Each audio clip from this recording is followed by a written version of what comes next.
That's leftover algae. These people already paid for a roof cleaning job, and that was about, I think he said 3 weeks ago.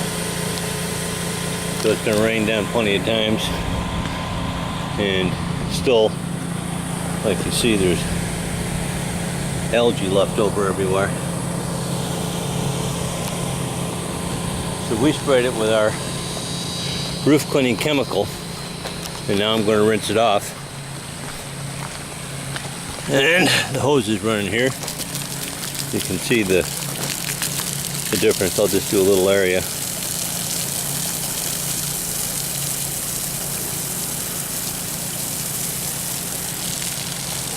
I haven't done that area I showed you the black algae on yet.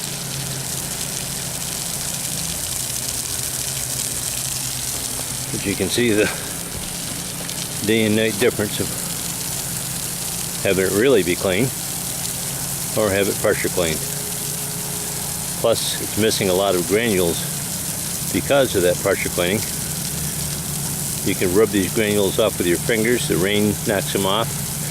Take a 3,000 or 4,000 pound pressure cleaner, in spite of the fact they may tell you that they turned it down to 200 pounds or something. That's baloney.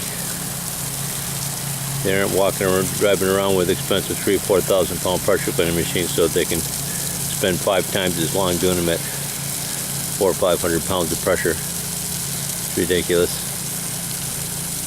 They know the homeowner doesn't know the difference, so they tell them that story.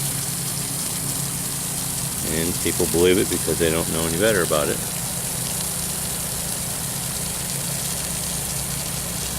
Roofing Manufacturers Association, GAF,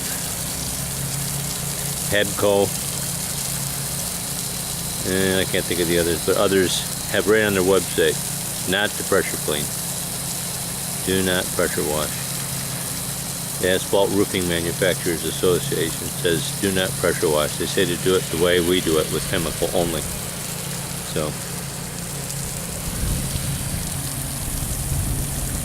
anyway, that's it. You can see all the algae that's left here very easily, I'm sure. Coming right off with this roof cleaning mixture that we put on.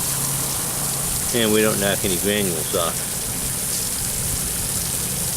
I'll show you what the pressure washing did though.